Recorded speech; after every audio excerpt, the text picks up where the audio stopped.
살람. 제가 살람 하면 여러분도 같이 옆에 사람 보고 살람 하시면 됩니다. 살람. 네. 이 말은 제가 번역했던 이란에 있는 2천만 민족 가운데 아제리 족속이라고 있습니다. 그 족속의 말로 인사하는 것입니다. 맨시지 교르메임의 족샤다. 여러분 만나서 반갑습니다. 알라시지 촉촉베레크 올슨. 하나님께서 여러분의 복 많이 주시고, 촉촉이란 말은 많이 very 이런 뜻입니다. 예, 오늘 제가 사실은 하나님께서 성령이 다른 방식으로 끌어가시는 걸 느낍니다. 왜 그러냐면 이 비디오가 아니고 코리안 디아스포라 비디오인데 하나님께서 어쩐 일인지 성경 번역에 대해서 여러분에게 보여주셨습니다. 무슨 뜻이 되는지는 잘 모르겠죠. 우리 안정성 교사님이 하셨던 방식이 바로 이런 방식이었습니다. 그래서 제가 아니고 오늘 주인공은 저쪽이 아닌가 싶은데 네. 오늘 여러분 영어로 되어 있어서 대단히 죄송합니다. 그러나 아마 여기 있는 상당히 많은 분들이 이해하셨을 줄로 믿습니다. 성경 번역이 저런 과정을 거쳐서 많은 사람들에게 지금 한 번도 자기 언어로 말씀을 들어보지 못한 사람들에게 나아가고 있습니다. 특별히 6,900개 이상의 언어가 있는데 그 중에 지금 3,000개 이상이 아직도 한 줄 성경이 없습니다. 우리가 지금 가지고 있는 이 한국 성경은 500개 성경 중에 하나입니다. 전 세계 신구약 성경을 가지고 있는 성경이 500개밖에 없는데 우리가 그 중에 하나입니다. 오늘 저녁에 여러분들이 하나님의 은혜를 누리시기 바랍니다. 성경이 있다는 것이 아무것도 아닌 것 같지만 저같이 이란이라는 곳에서 사역하고 그 사람들과 무슬림 상황에서 사역하는 사람들에게는 성경 한 절이 생명입니다. 요한복음 3장 16절이 그들에게 얼마나 귀중한지. 오늘 여러분들이 이 보화와 같은 성경 속에 나타난 하나님의 비밀을 같이 나누는 여러분들에게도 도전이 될 뿐만 아니라 이게 이벤트가 아니고 오늘이 여러분의 생명을 바꾸는, 방향을 바꾸는 터닝포인트가 되시기를 주님의 이름 축원합니다. 제가 질문을 몇 개 해보겠습니다.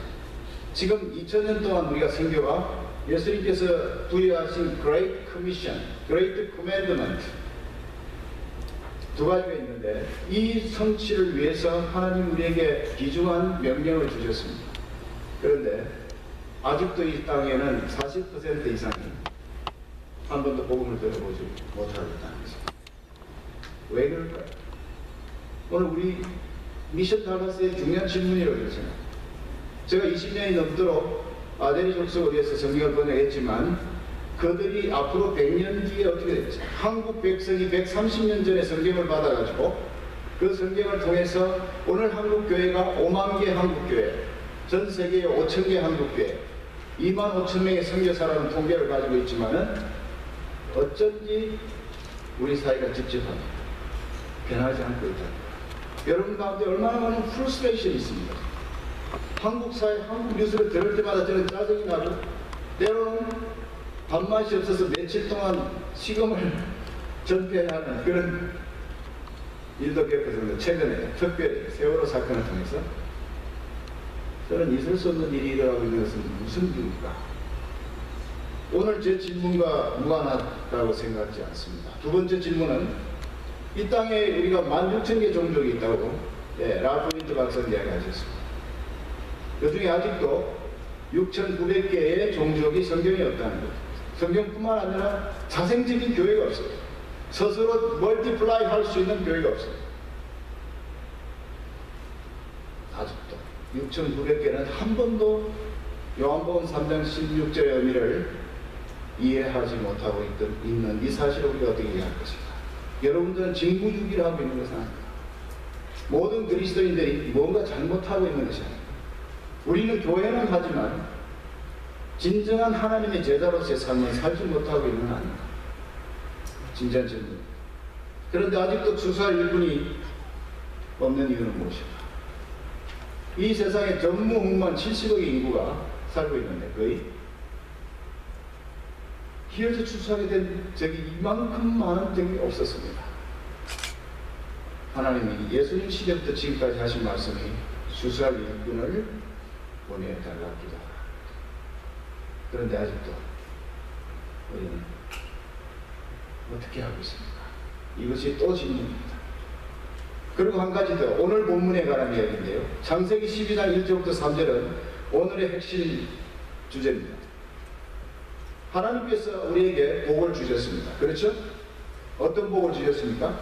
여러분 성경 가지고 계시면 창세기 12장을 한번 보십시다. 오늘 창세기 12장을 제가 좀 깊이 들여다보려고 하는데 아마 여러분들이 지금까지 이해했던 방식과 조금 다를 것지만 창세기 12장 1절부터 3절 한번 보죠.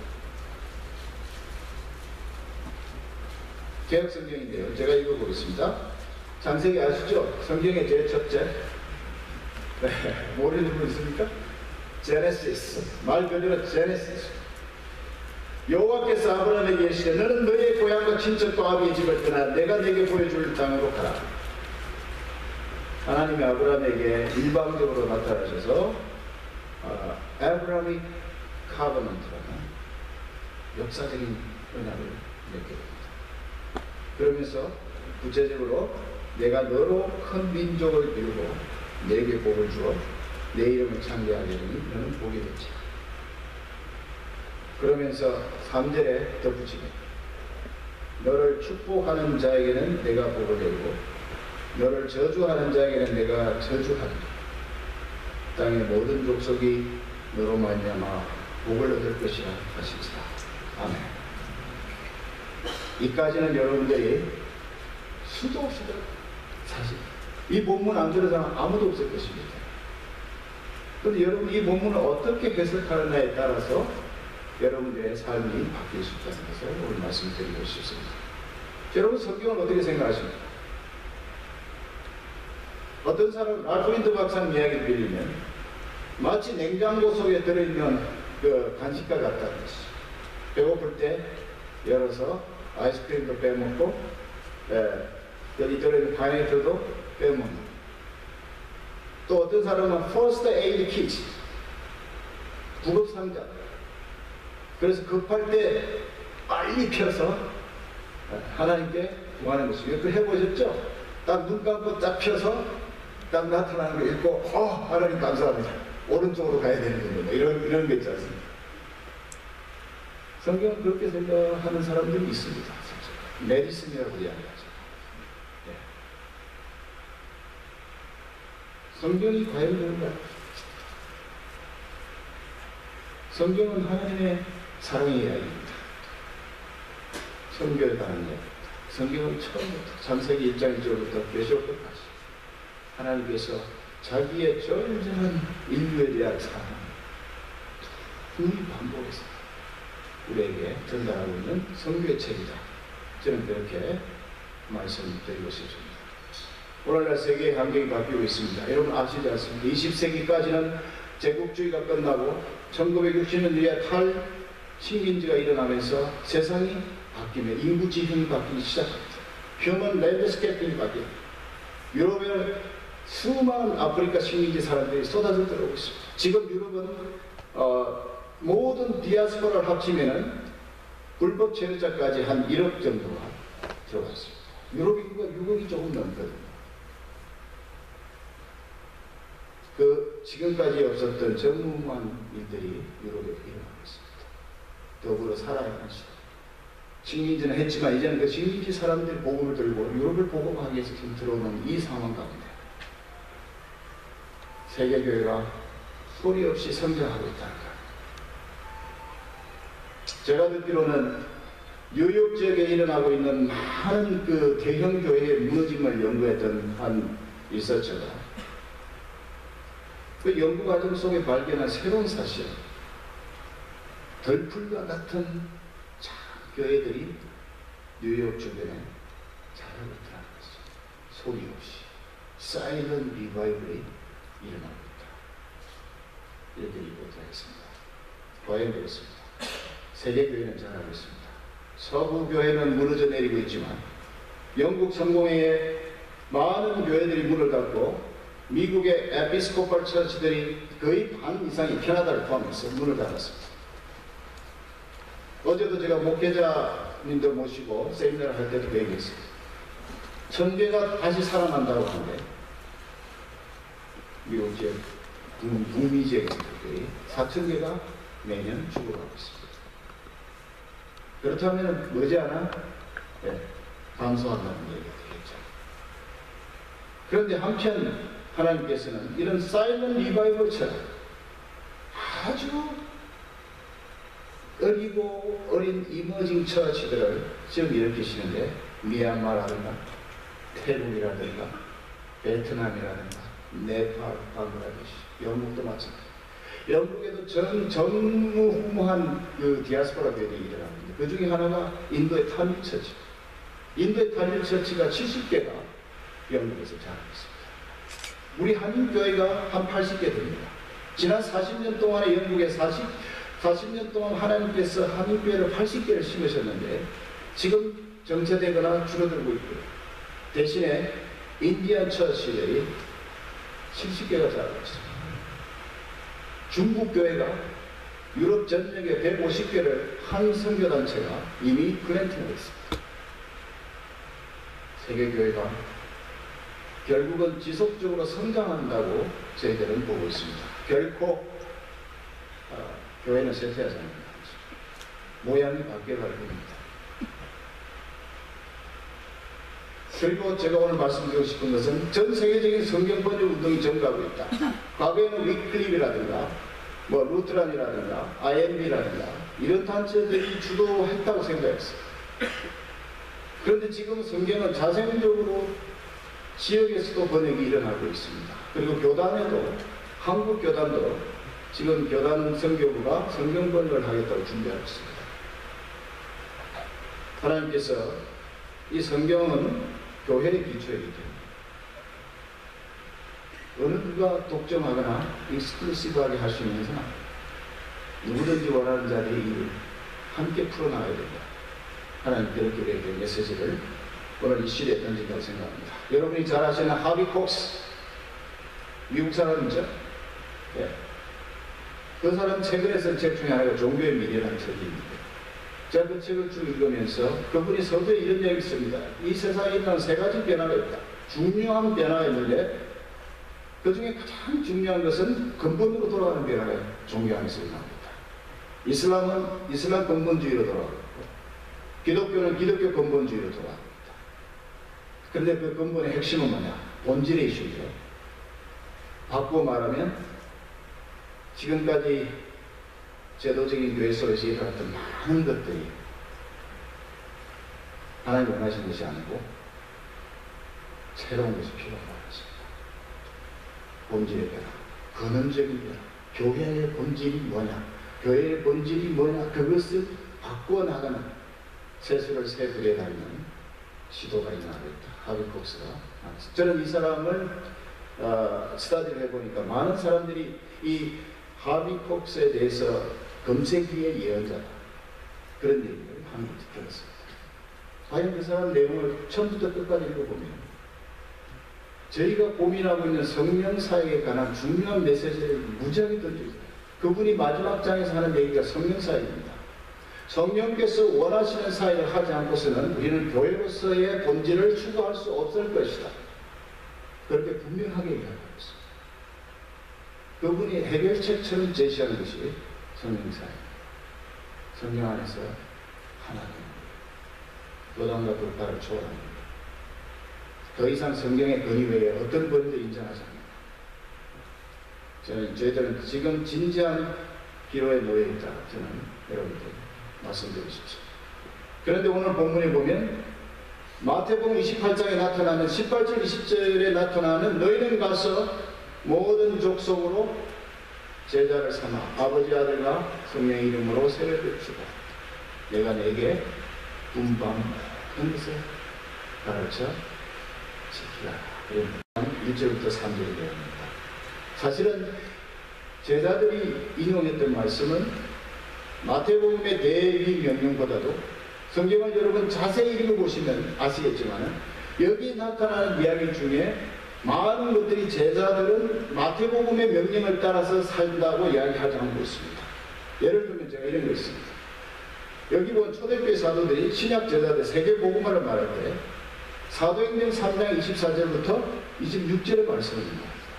마태복음 인용하지 않습니다. 또 갈라디아서 3장 8절을 인용하면서 아브라함의 언약을 이야기합니다. 왜 그랬을까? 하나님은 처음부터 인류의 구속을 계획하셨죠. 미시오데 성교 하나님. 성교 하나님은 신학의 시대가 됐어요. 인간의 타락, 창세기 3장의 타락은 인간을 바라보시고 이 구속의 역사를 이루시기 위해서 창세기 10장까지 모든 인류를 한 통속으로 보시고 하나님께서 구속의 역사를 준비하셨다는 것을 역설적으로 지금 보여주고 있는 내용입니다. 그래서 우리는 구약 성경을 이야기할 때 많은 사람들이 구약에 무슨 성경가 있는가? 그런데 실제로 오늘 읽은 본문의 내용을 보면 여러분들이 놓치지 말아야 할 것이 하나 있습니다. 너는 복이 될지라 이 얘기 하신 다음에 근데 누구에게 복이 된다고 말씀하셨습니다. 그럼 한번 보십시오. 성경. 너는 복이 된다는데 누구에게 복이 된다는 거죠. 하나님은 아브라함에게 약속하시길 너를 축복하는 자에게 내가 축복하고 내가 저주하는 자에게 내가 저주하겠다. 그리고 마지막으로 컨디셔널리 땅의 모든 족속이 너로 말미암아 복을 얻게 하겠다. 우리가 복받은 이유는 모든 족속이 복을 얻게 하기 위한 통로가 되는 것입니다. 우리가 지금까지 우리 한국 기독교를 들여다보면서 제가 느낀 것이 많습니다.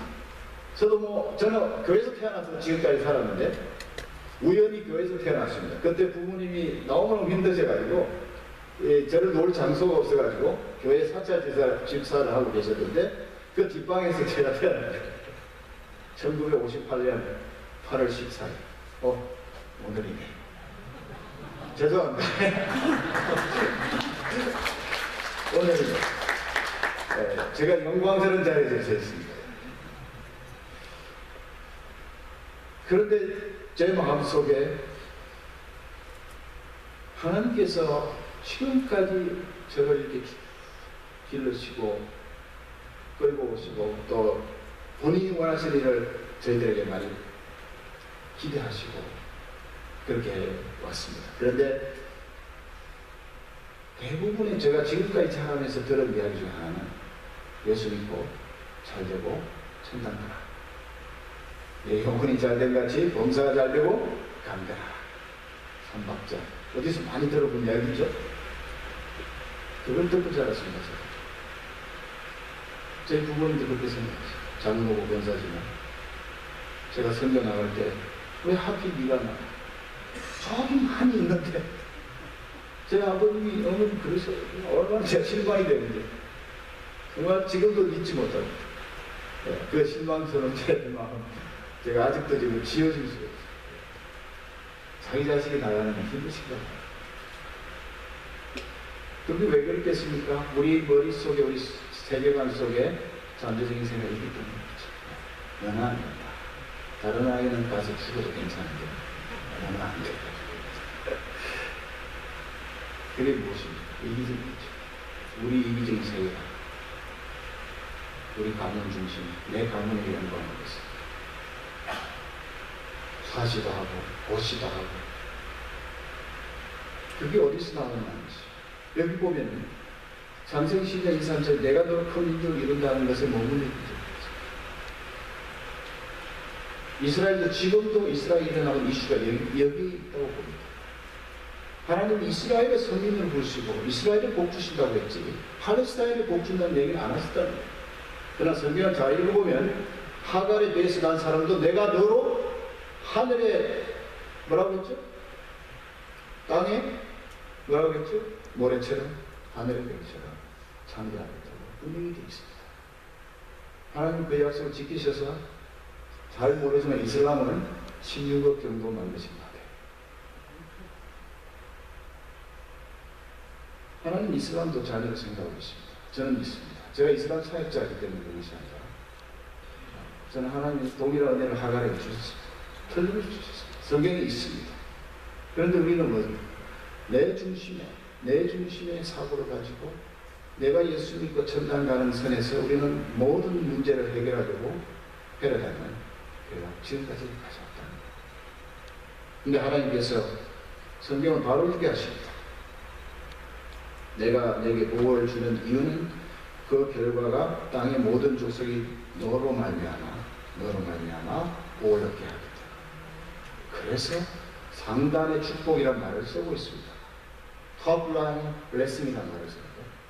하나님 우리에게 상단 축복을 주신 것은 흘러가게 하던 하단 축복이 필요합니다. bottom-line blessing이 필요합니다. 여러분이 그 통로입니다. 그 흘러가게 하지 않는, 내가 100원을 가졌으면 그 100원이 방글라데시, 여기 있는 방글라데시 흘러가게 하면 얼마나 기뻐하시겠습니까? 반전이잖아요. 여러분 교회 안에서 쓰는 것도 맞지만 교회 밖에서 쓰십시오. 조금 이따 제가 이야기하겠습니다만 수많은 리더가 우리 앞에 있습니다. 그렇습니다. 그렇기 때문에 우리가 이 창세기 12장을 다시 읽고 오늘 다시 우리가 결단해야 되는 것입니다. 지금까지 내가 어떻게 살았고 어떤 패러다임으로 어떤 관점으로 살아왔는지 여러분 돌아보시길 바랍니다. 회개가 일어나길 바랍니다. 전환이 일어나길 바랍니다. 세간의 전이가 일어나길 바랍니다. 하나님께서 바울에게도 이런 이야기를 하셨습니다. 바울은 로마서를 보면 4장 13절에 로마서 4장 13절에 아브라함을 세상의 상속자라고 불렀다고 이야기하고 있습니다. 로마서 4장 13절에 바울이 이야기를 하면서 복음에 관한 이야기를 하는데 그때 아브라함의 세상의 상속자로 부르심을 이야기하면서 이 상속은 영적인 상속이다 이렇게 이야기하고요. 더 나아가서 갈라디아서 3장 8절에 보면 하나님께서 먼저 아브라함에게 복음을 전했다. 아브라함에게 무슨 복음을 전했습니까? 아브라함에게는 언약을 전했죠. 그런데 그 언약이 복음이었다는 거죠. 왜 복음이냐면은 창세기 12장 3절에서 말하고 있는 모든 족속이 너로 말미암아 복을 받게 하는 것이라고 하는 것입니다. 그러므로 그 복된 소식은 지금도 복음이라고 했습니다. 아직도 이 땅에 6,900개의 종족이 나는 한 번도 예수 이름을 들어보지 못합니다. 이 종족들이 있는 한 이 복음은 복음입니다. 그게 끝까지 전거되어야 할 복음입니다. 창세기 12장의 이야기가 어떻게 우리에게 지금 동일하게 적용될 수 있느냐. 우리가 과연 믿음의 자녀이고 아브라함의 믿음의 조상으로 믿는다면 우리는 영적인 자녀이기 때문에 동일한 복을 받았고 동일한 천국을 지게 되는 것이죠. 그것이 우리의 지금 상황입니다. 모든 인류를 구원하시고자 하는 하나님의 선교 프로그램은 처음부터 변한 것은 아니었습니다. 창세기 12장을 하나님 결단하십니다. 그 전에 70족속을 만드시고 창세기 10장에서 바벨 사건을 통해서 흩으신 다음 종족 단위로 복음을 하나님이 계획하시고 이스라엘을 세우셨습니다. 결국 이스라엘이 실패하고 하나님의 말씀을 거역함으로 말미암아 예수 그리스도가 최종 계시고 우리에게 다가오게 됩니다.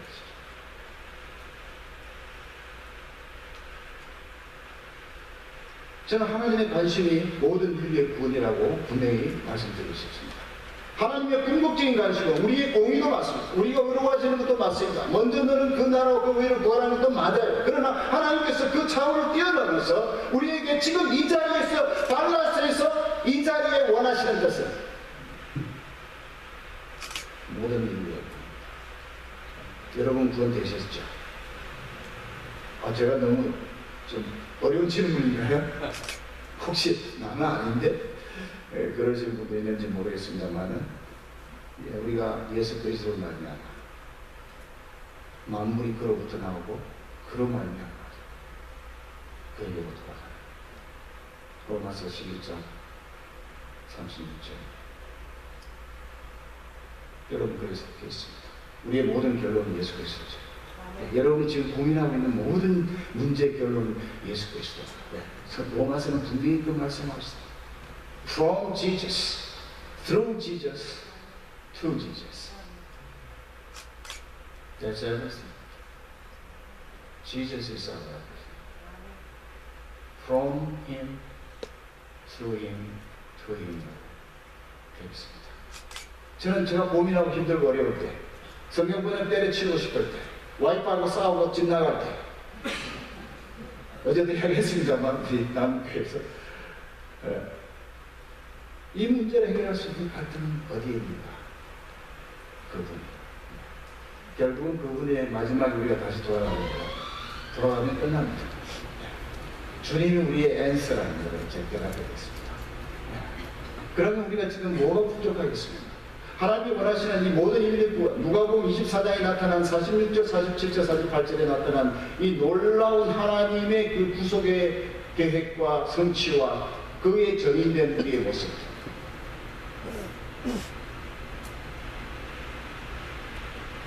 여러분 이것을 깨닫는 겁니다.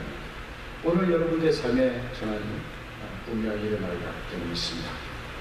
오늘은 그런 의미에서 두 가지 큰 축복을 정리해 보겠습니다.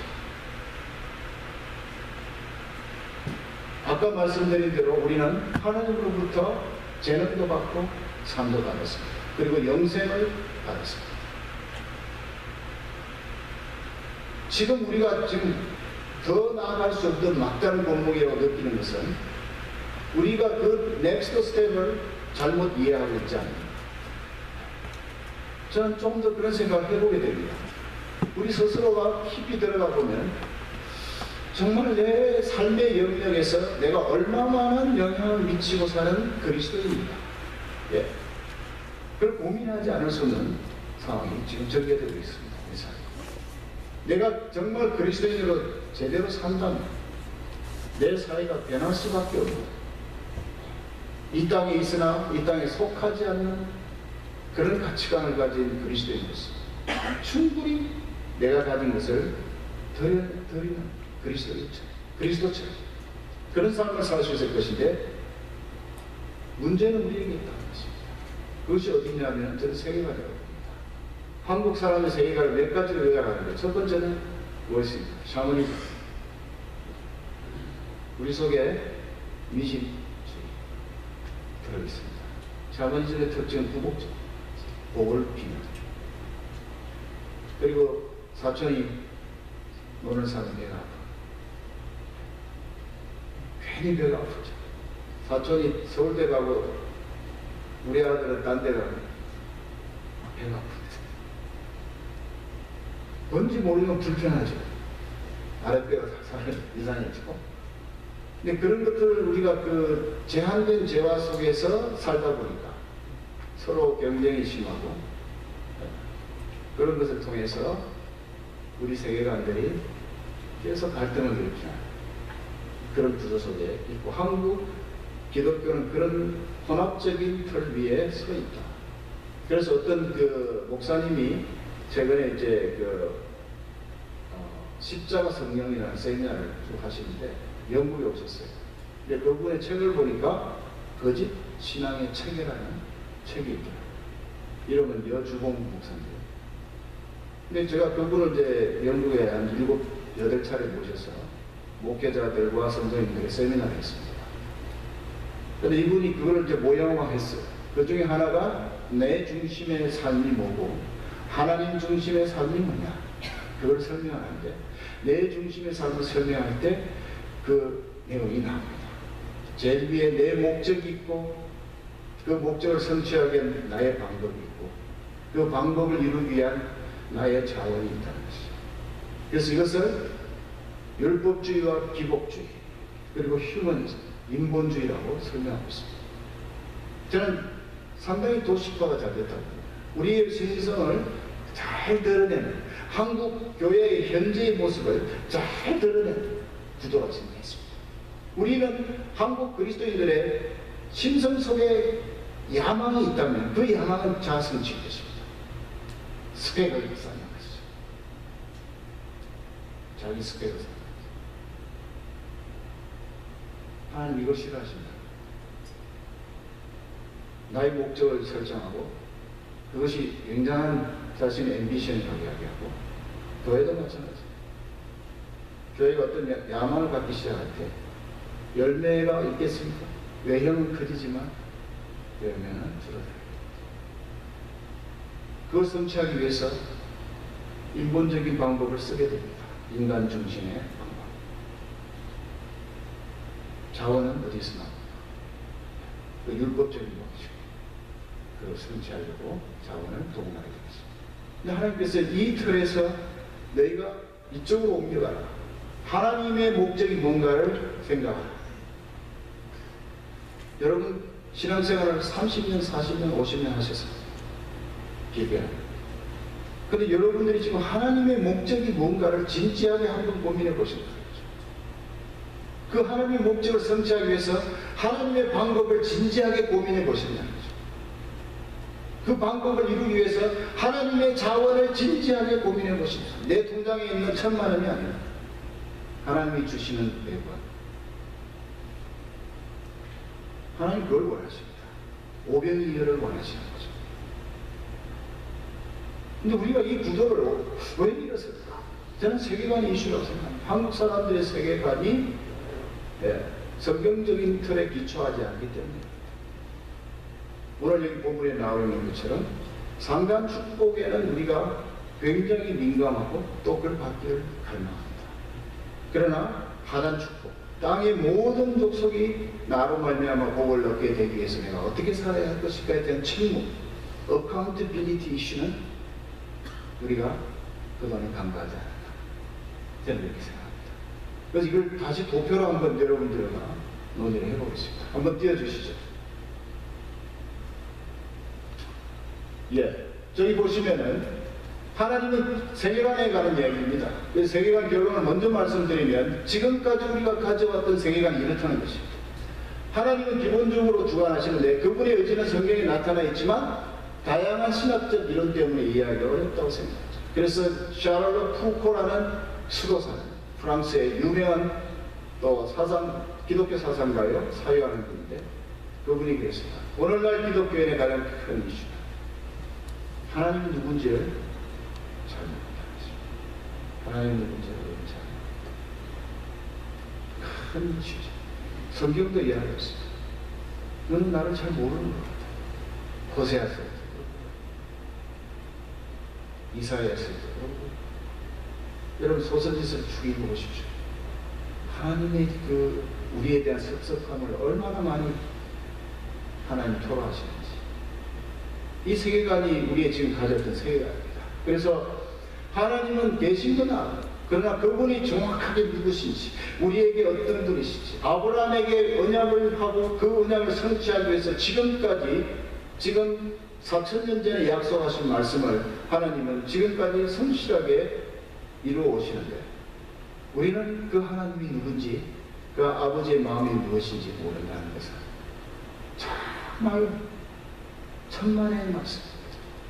우리가 지금까지 아버지의 마음을 알기 위해서 얼마나 금식하며 얼마나 노력하고 얼마나 그분을 알기 위해서 우리의 온 삶을 전력 투구해서 알기를 원합니다.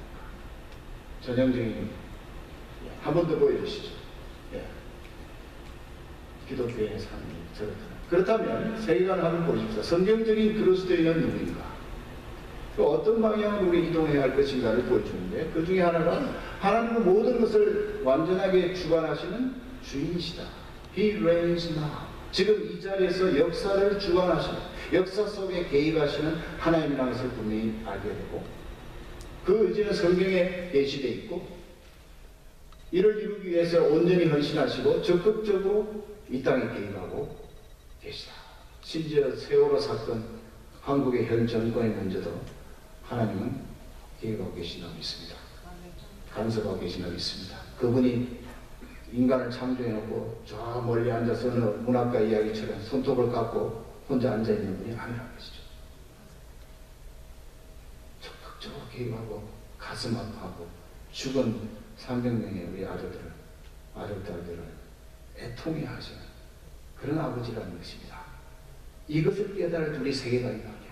그런 아버지가 내 곁에서 나를 위로하고 나에게 힘을 주시고 정의를 위해서 일어서게 하시고 스탠드업하게 하시고 그 하나님을 우리가 믿을 때 우리 세계관은 바뀌었답니다. 이제는 하나님을 위해서 스탠드업하면서 일어서면서 할 말을 하는 사람, 죽어도 이라크에서 ISIS인가요?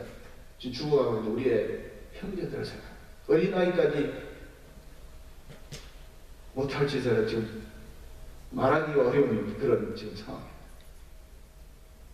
우리의 믿음의 형제들이 극한의 지금 상황에 처해 있는 때 우리가 일어서야 스탠드업 할 때 이 세계관이 우리의 것이라면 스탠드업 할 때 이런 사람들의 믿음은 어떨까요? 한번 보시죠. 두 번째, 우리가 지금까지 생각했던 그리스도인 무엇을 믿어왔는가?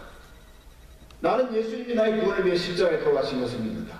만일 내가 그의 말씀대로 살면 그는 내 생일 동안, 일생 동안 나를 축복해 주시고 죽은 후에 천국에 가시고, 이것이 바로 삼박자 구원의 축복이었고, 지금까지 한국교회가 강단에서 핵심적으로 전했던 말씀입니다.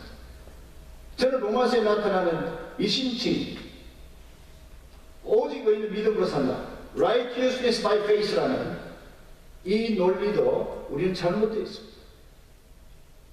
그렇게 살면 천국 가는 거예요. 믿음으로 그렇게 되는 게 중요해요. 그 본문의 의미는 그런 뜻이 아닙니다. 그 본문은 만물의 회복을 이야기하고 있습니다. 어려워지는 것은 인간뿐만 아니고 만물이 완전히 회복되는 것입니다. 인간의 영혼만 회복되는 것입니다. 우리 환경도 회복되고, 동물도 회복되고, 식물도 회복되고, 땅도 회복되고, 성경이 분명히 이야기하고 있죠. 땅도 회복된다. 이 정체적인 회복을 이야기하는 것이지, 지금까지 한국교회가 왜곡되게 설명했던 그 믿음의 이슈, 이신칭의의 축소주의, 제가 좀 어렵게 이야기해서 죄송합니다만 그 내용이 이해는 왜 한 가지만 이야기하냐. 누가복음 24장을 한번 보십시다. 제가 이 얘기를 여러분과 꼭 나누고 싶은데요. 예, 누가복음 여러분 가지고 계신 성경, 마태, 마가, 누가 세 번째 나오는 책에 24장에 세 구절이 나오는데 46절과 47절과 48절을 보면 예수님이 그 엠마오 도상에서 낙심하고 세상길로 다시 돌아간 두 제자, 글로와하고 이름은 한 제자에게 나타나셔가지고 말씀하십니다. 그리고 그 마지막에 쭉 연결해서 46절에 주님이 하신 말씀이 이같이 그리스도가 고난을 받고 제3회 죽은 자 가운데 살아날 것을 이야기하셨습니다. 이것은 우리가 잘 아는 그리스도의 구속의 삶이죠. 그런데 그 47절에 그 이름으로 죄사함을 받게 하는 회개가 예루살렘에서 시작하여 모든 족속에게 전파된다고 했습니다. 뭔가 비슷하죠. 창세기 12장 3절하고 비슷하죠. 주님은 창세기 12장 3절을 다시 이야기하시는 거죠. 이 모든 일에 너희는 증인이라. You are the witness of all these things. 이제는 우리는 방법이 없습니다. 여러분이 실수해서 이 자리에 오셨다면 방법이 없습니다. 정인이 되는 방법밖에 없습니다. 네. 잘못 오신 거죠. 이건 주님이 하신 말씀이거든요. 주님이 세 가지 말씀하셨는데 우리는 46절만 이야기하고 있습니다. 많은 교회들이 46절만 예수 믿고 천당 가는 얘기가 우리의 신념이었어요. 보십시다. 성경적인 그리스도인 건 뭐냐? 나는 모든 열방이 예수님을 통한 구속을 누린 것이 하나님 뜻이다. 벌써 나오죠. 성경을 바로 이해하게 되면 열방 구원에 여러분의 인생이 걸려있다는 것입니다. 제가 오늘 한 가지만 말씀드리고 싶어요. 다 잊어버리세요. 나는 열방 구원을 위해서 예수 믿는다. 한번 따라해 보실까요? 나는 열방 구원을 위해서 예수 믿는다. 전 제 얘기가 아닌 건 아시죠? 주님이 여기 여러분에게 확고하게 부탁하십니다. 이 상태가 어느 상태입니까? 지금 부활하시기 직전이에요. 십자가 지고 사흘 만에 살아나셔서 이 두 제자에게 이 사실을 알리고 그 제자들의 세계관을 바꿔주신 다음에 그들이 엠마오에서 돌아서서 예루살렘으로 간 것처럼 오늘 여러분들에게 하나님께서 십자가를 지시고 여러분을 위해서 대가를 지불하시고 여러분이 나타나시고 오늘 다시 말씀하시는 겁니다. 너희는 이 모든 일의 증인이라. 증인이 되라. 지금 나가서 증인이 되라. 히스패닉들에게 나가서 증인이 되라는 거예요. 여러분의 삶의 현장에서 히스패닉들을 고용하고 그들을 먹이고 입히는 하시라는 거예요. 방글라데시를 데리고와서 같이 일을 하게 하시라는 거예요. 여러분이 빵 기술이 있으면 빵 기술을 나눠서 같이 먹고 살아라는 거예요. 그것이 성경적인 그리스도인의 신념이 되겠습니다. 그래서 나는 복의 근원이 되기 위해 복을 받았습니다. 나 혼자 잘 먹고 잘 사는 것은 아니고 세계를 품은 그리스도는 하나님의 구속 목적을 위해서 내가 구원을 받았다. 반드시 우리는 목적을 위해서 구원을 받은 것이지 그냥 이뻐서 구원하는 건 아니다. 그렇게 하나님 말씀하고 계신 것을 봅니다. 그래서 이 일을 이루기 위해서 우리가 가져야 할 가치들이 있습니다. 그래서 우리는 한국 사회를 들여다보고 저 자신을 보면서 제가 느끼는 것 중에 하나가 뭐냐면 우리는 다른 가치를 잘 갖고 있지 못하고 우리의 가치가 항상 상황에 따라 바뀐다는 생각이 있습니다.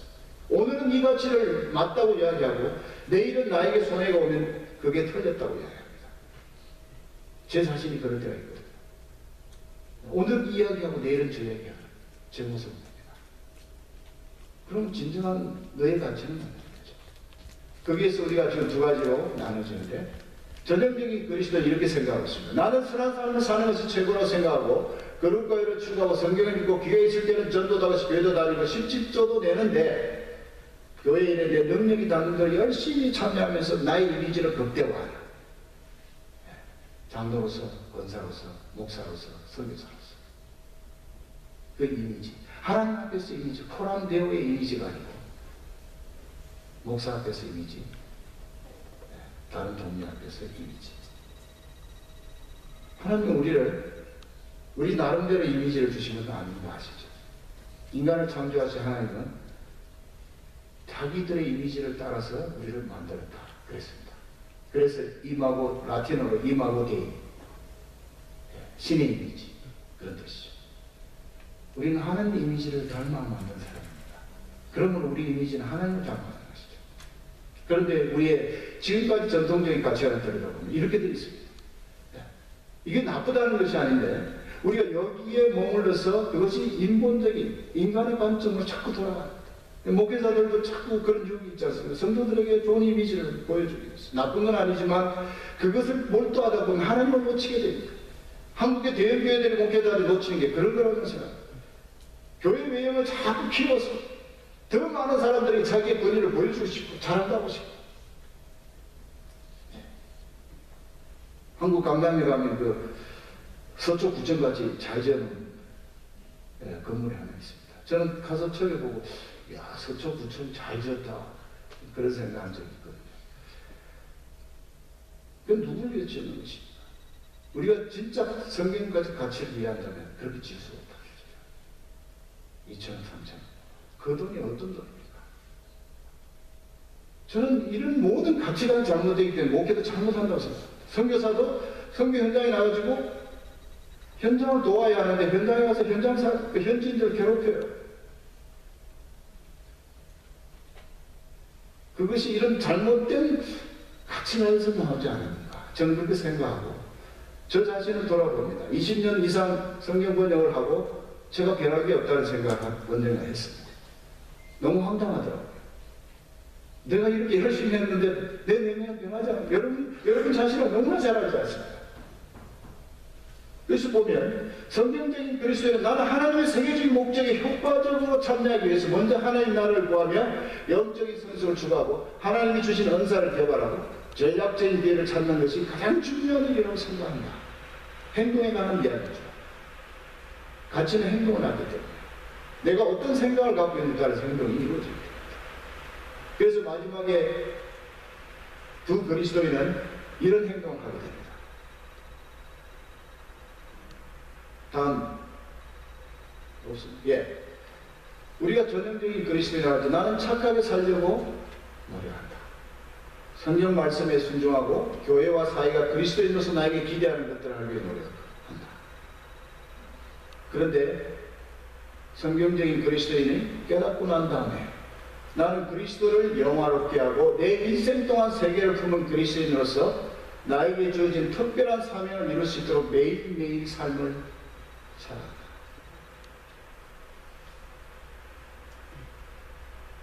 저희들은 명제를 이야기하는 것이 아닙니다. 정말 저희들 열매 있는 삶을 이야기합니다. 선교를 하든 목회를 하든 여러분 중에 생업전선이 있든 무엇을 하든 우리는 이런 삶을 살아야 것입니다. 존 파이프 목사님이 선교에 대한 이야기를 하기로 했습니다. 선교가 우리의 목적이 아니다. 그 뭐냐? 하나님의 영광과 이름이 회복되는 것이다. 모든 민족이 주께 돌아오고 모든 민족이 그분 앞에 무릎 꿇고 예배하는 그날이 오는 것이 우리의 목적이다. 그분을 모든 민족이 예배하는 것이 목적. 오늘 누누이 말도 All Nations, 판타테 에드네, 모든 민족이 주님 앞에 돌아오는 그날, 그날을 위해서 우리가 이 자리에 모인 것입니다. 저는 마지막으로 여러분들에게 그럼 어떻게 하면 좋겠나? 지금 우리가 지금 교회도 무너지고 서구도 무너지고 지금 글로벌 처치가 일어나지만 그 신학도 무너지고 사실은 아프리카의 번영 신학이 얼마나 많은 피해를 주는지 몰라요. 아까 말한 그거는 삼박자 구원, 내가 예수 믿고 천당 가는 쪽에 확 쏠려 있습니다. 지금 아프리카 신학.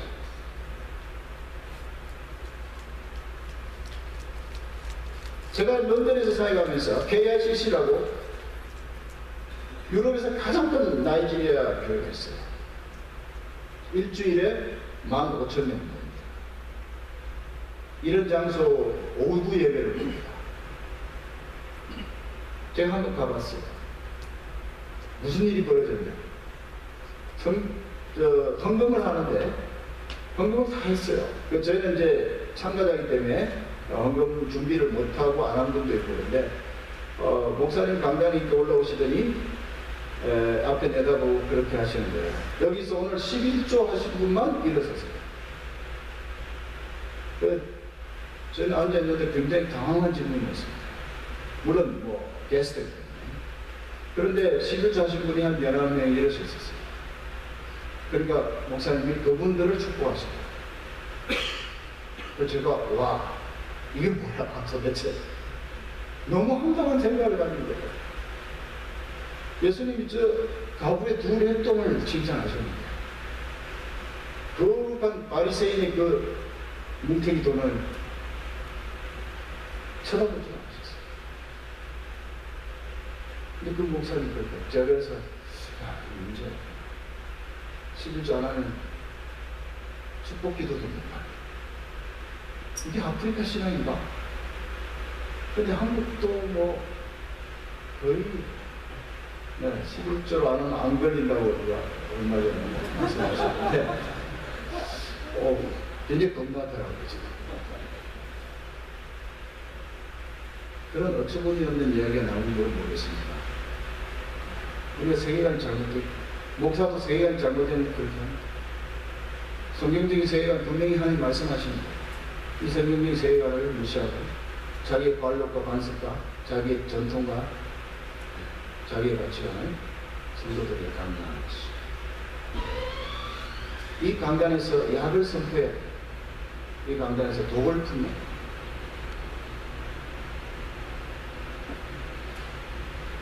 저희들은 정말 이제는 저는 만인 사제를 상당히 중요하게 여기고 있습니다. 모든 믿는 자는 제사장입니다. 하나님이 아브라함 자손들에게 출애굽기에 보면 세 가지를 약속하죠. 분명히 말씀하시죠. 첫째, 너는 나의 값진 소유다, 보물이다. 분명히 말씀하시죠. 창세기 19장 4절부터 5절이죠. 그러면서 두 번째, 하나님을 위한 왕과 제사장의 역할이다. 여러분 다 왕 같은 제사장입니다. 여러분 옆에 사람과 한번 이야기하십시오. 나는 왕 같은 제사장이다. 아멘. 저 하나님이 하시는 말씀이죠. 그러면서 더 나아가서는 하나님 뭐라고 합니까? 거룩한 백성이다. 세 가지. 보물이요, 제사장이요, 거룩한 자요. 거룩함은 그리스도로 말미암아서 우리가 거룩하게 칭함을 받는 거죠. 스스로는 거룩하지 않습니다.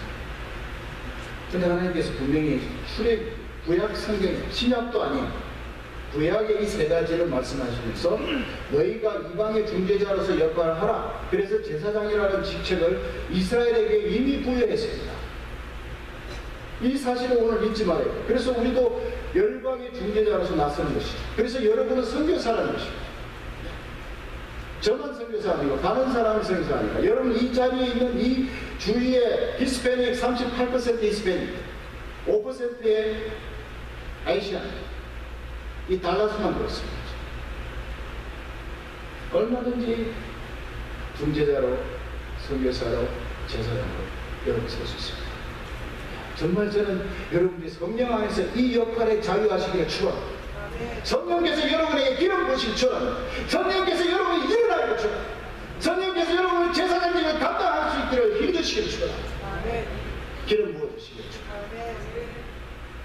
너무너무 우리는 지금 힘이 없습니다. 스스로 우리를 제안해서 나는 아무것도 아니야. 나는 맨날 주일 와서 하루 따끔하고 일주일 가서 내내 죄짓고 살아. 우리가 그러고 있지 않습니까? 하나님은 분명히 말씀하고 있죠. 저는 이 사실을 보면서 제가 깨달은 것 중에 하나는 우리가 세 가지를 잊지 말아야 되겠다. 첫 번째는 하나님과의 관계입니다. 하나님. 이런 일을 끌어나가기 위해서 우리가 해야 할 일이 분명히 있습니다. 그렇죠? 네. 그 일이 뭐겠습니까? 하나님과의 협력입니다. 하나님과의 협력이라는 말은 나와 하나님 관계의 주죠. 네. 하나님을 아버지로 모신다고 하면서 우리가 한 번도 하나님과 교제하지 않습니다. 인간이 타락한 창세기 3장에서 가장 두드러진 하나님의 특징이 뭡니까? 하나님은 관계하시는 것, 릴레이션하는 거이기 때문에 하나님께서 에덴 동산에 어스러갈 때 죄를 짓고 저 나무 밑에 숨어있는 아담과 하와를 찾아오셨어요. 야, 어디 있냐? 이런 신이 어디 있습니까? 이슬람의 신은 그렇지 않죠. 판단하고 정죄하고 선행을 많이 쌓는 사람은 팔아갈 수 있고 그렇지 않은 사람은 상을 적게 준다. 그렇기 때문에 기를 쓰고 선행을 하는데 그 선행의 형태가 기름주의, 폭탄 테러를 통해서 나타납니다. 천국에 빨리 가기 위해서 폭탄 테러를 한다고 보여하고 있습니다. 자살 몸에다 묶고 터지는데 가장 빨리 가는 겁니다. 파라다이스에 가면 아름다운 여자들이 포도주를 따라줄 때 그걸 마시고 싶다. 그런 고백도 얼마나 터무니없냐. 하나님께서 릴레이션을 하십니다. 하나님과 관계를 우리가 잘 맺습니다. 그 다음에 지역과 협력이 일어날 것입니다. 내 주위와 협력이 일어날 것입니다. 내 교회와 다른 교회와 협력이 일어날 것입니다. 왜냐하면 하나님과 관계가 해결된 사람은 모든 면에서 평탄하고 모든 면에서 온전하고 모든 면에서 모든 게 형통할 것입니다. 네. 하나님과 관계 이슈가 우리에게는 얼마나 중요해요. 하나님이 아담과 하와를 찾아오셨을 때 이미 감을 잡으셨겠죠. 그런데도 불구하고 하나님은 먼저 손을 내미십니다. 엠마오길을 걸어가서 두 제자에게 하필이면 베드로도 있고 안드레도 있고 요한도 있고 야고보도 있고 또 하나님을 대변하고 주님이 그 죽으신 그날 쏜살같이 고향으로 달려내려간 그 두 사람에게 나타난 일이 있습니다. 우리 하나님은 은혜로 나누십니다. 여러분들이 어느 지구 끝에 가 있어도 여러분들에게 눈을 뜨지 않으십니다. 있습니까? 네. 그 하나님이 그 교로하고 찾아 나타났습니다. 그분들의 세계관을 바꾸셨어요. 그 사람들이 예루살렘으로 돌아와서 순교했는지는 모르지만 그 인생이 바뀝니다. 놀라운 은혜를 그분이 직접 하셨다는 것입니다. 이 하나님의 관계를 우리가 하나님을 기다리시는데 우리가 하나님께 나아가지 못합니다. 그분의 비전을 받기 위해서 나가고 그분의 비전을 유지하기 위해서 우리가 공동체가 살고 그 공동체가 잘 되기 위해서 나의 전문성을 키워나가는 이 비전을 감지하고 비전을 유지하고 비전을 더 성숙시키는 이 과정이 우리에게 절대적으로 필요하다. 우리 선교대에 하는 것이 중요하지 않습니다. 이 일을 통해서 우리가 무엇을 찾고자 하는 것인가? 이 일을 통해서 우리가 뭘 하려고 하는 가 달라스에서 여러분이 뭘 하려고 이렇게 모이고 저는 오늘 저녁에 나이스한 이야기를 들으러 오시는지 안 오시리라고 생각합니다. 네. 나이스한 얘기는 인터넷 들어가시면 굉장히 많습니다. 하나님께서 우리에게는 나침판을 주셨다고 했습니다. 왜 로드맵을 주시잖아요. 방향만 보여주십니다. 그 방향을 찾아가는 것은 부딪히고 깨지고 자빠지고 하는 하나님과의 깊은 관계가 맺어지는 거죠. 결코 우리는 평탄한 길이 아니라고 생각했습니다. 저도 수많은 그런 경험을 지난 몇십 년 동안 해봤습니다. 제가 군대 생활을 원전 했고요. 그것도 하사관으로 했는데 너무나 힘든 생활을 했습니다. 정말 자살하고 싶어요. 요즘 군대 자살 이야기가 많이 나오는데 그런 분위기에 70년대 유신 군대에서 저를 잡았습니다. 그것도 하사관. 하나님께서는 그때도 저를 철저하게 밟으시더라고요. 군합발로 콱콱 눌렀어요. 네가 뭘 잘났다고 까부냐? 너는 하사야. 깡통 하사야. 그러면서 군대에서 5년 동안 밟으시더라고요. 제가 그렇기 때문에 그 다음에 이 정도 이 모양은 된 것 같습니다. 우리 하나님은 괜시리 여러분들을 이렇게 고생시키지 않습니다. 저는 그렇게 생각합니다. 제가 이 성경번을 이란 사회를 하게 된 것도 우연이 아니고 제가 사우디아라비아에서 2년 동안 주재원 생활을 했는데 그 사우디아라비아에서 이슬람의 모든 것을 보게 됐습니다. 저는 그때만 해도 성경 번역을 하려고 생각도 안 했어요. 그런데 하나님께서 제가 이란 프로젝트를 했거든요. 어떤 건설업체에서. 그런데 제가 이란 내부에 있는 어느 종족을 섬기게 된 것입니다. 아, 너무 하나님은 멀리 내가 저 터널, 디아드 사이드 오브 터널, 저 반대쪽 터널의 그림을 보시고 하나님은 지금 걸어가십니다. 저는 지금 당하고 있는 이 문제가 너무너무 커가지고 정말 사우디아라비아에서 2년을 견디다 못해가지고 제가 사돈 내겠다고 들어옵니다. 제 집사람이 결혼하고 제가 신혼생활이 없습니다. 결혼하고 저 혼자 갔거든요. 그 집사람이 2년이 지나니까 전화가 왔어요. 국제전화가. 뭐라고 하냐. 우리 이혼합시다. 그래서 제가 놀래가지고 뛰어들었어요. 하여튼 제가 집사람에게 별로 점수를 못 얻고 있는데 뭐 여러분 여기 계신 몇 분이 그러신가요? 그런 과정 속에 저는 내 인생을 전혀 내 의식 속에서는 계획할 수 없던 일이 서서히 벌어지기 시작했습니다. 성경 번역을 하고 있습니다. 알고 보니까 제가 근무했던 중동 지역, 그 지역 안에 있는 성경입니다. 그렇기 때문에 이란을 잘 알기 때문에 이란 안에 있는 2천만 동족의 성경이 필요하다는 것을 하나님 제게 붙여주시고 우연 같은 실제 하나님의 예정하시 이것이 그리스도의 삶들이 아니겠습니까? 많은 모르고 그러나 하나님께서는 나침반을 이미 정해시고 그 나침반을 이렇게 따라갈 수 있도록 끌어주셨다는 거죠. 오늘 달라스 지역에서 우리 할 수 있는 일이 뭐겠습니까? 하나님의 비전을 세운다는 이 달라스에 있는 타문화에 들어가서 그들과 친구는 making friend. 방글라데시하고 좀 밥도 먹고 이슬람 형제들하고도 그들 고충도 좀 들어가죠. 저는 이슬람 형제들 한 사람을 여러분이 한 사람씩 친구를 금년 안에 하나 만드시면 좋겠습니다. 우리 기독교인들은 우리 크리스찬 동료는 많은데 안 믿는 사람이나 다른 종교를 가진 사람과는 친구 없어요. 하나님이 오늘 뭐라고 분명히 이야기하십니까? 너는 이 모든 일이 적이고 네가 복을 받은 것은 열방이 아직도 예수 이름을 들어볼 때 6,900개 종족이 죽게 돌아오기 위해서 내가 너를 세웠다. 이렇게 이야기하세요. 그러면 그 사람들과 친구를 만들어야죠. 이 달마스에 살 수 있는 일이 그런 거라는 쉽지는 않습니다. 그러나 하나님이 원하시는 게 그거랍니다. 너희들끼리 잘 먹고 잘 살면 무슨 책임이야? 가톨릭 사제가 최근에 쓴 책도 있죠. 우리끼리 잘 살면 무슨 책임이야?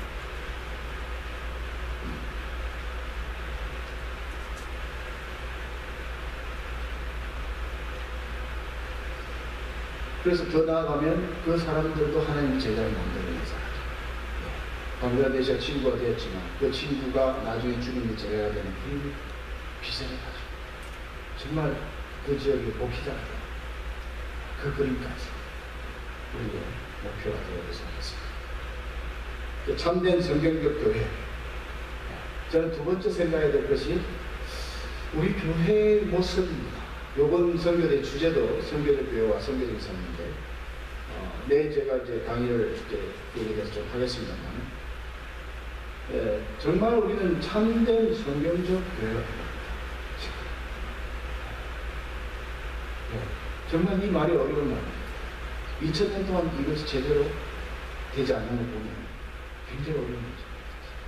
그러나 오늘 여러분들이 모인 이유가 그 주제 때문에 모이자는 것입니다. 뭐가 참된 교회냐? 이번 며칠 동안에 이 전이가 일어날 줄 알았습니다. 여러분들이 다른 것도 내려놓으시고 정말 하나님 앞에 열방을 위해서, 열방이 죽게 돌아오기 위해서 참된 교회의 역할을 본다. 요 한 가지만 이번 후에 생각하시면 좋겠습니다. 그 일을 위해서 내가 무엇을 해야 될 것이면서 하나님한테 지속적으로 묻기를 바랍니다. 선교는 소수의 사람이 하는 것이 아닙니다. 선교는 관점의 전환이라는 것입니다. 지금까지 갔던 관점의 전환이 내 안에 있던 관점이 바깥으로 전환이라는 것입니다. 우리 가운데 일어났던 관점이 우리 바깥에 있는 사람들에 대한 관점으로 전환이라는 것이 선교입니다. 이 전환은 패러다임의 전환인데 결국은 세계관이잖아요. 세계관이 바로 된 사람은 선교하라는 말을 하지 않습니다. 하나님 마음에 부딪히고 사로잡히고 그분에 감격하고 매일 그 은혜로 눈물로 사는 사람은 가만히 놔둬도 성령을 따라 가게 되어 있습니다. 마치 세일보트처럼 성령의 바람이 불면 보트는 바람에 의지해서만 움직이기 때문에 그 바람이 부는 방향대로 돛대만 세우면 흘러가게 되고 바람이 멈추면 배도 멈추고 저는 우리 교회가 그렇게 가요. 성령을 따라가는 교회, 성령을 따라서 물같이 흘러가는 교회, 교회의 주인이 내가 아니고 성령이라는 사도행전 11장에 나오는 안디옥 교회, 코스모폴리탄 처치의 전형을 우리가 보고 있는데 그 전형의 가장 핵심적인 것은 성령을 따라가는 교회라는 것입니다. 그렇기 때문에 바울과 바나바도 금식하면서 기도할 때 하나님께서 성령이 나타나셔서 저 두 사람을 세워서 이방의 사도로 보내라. 예스.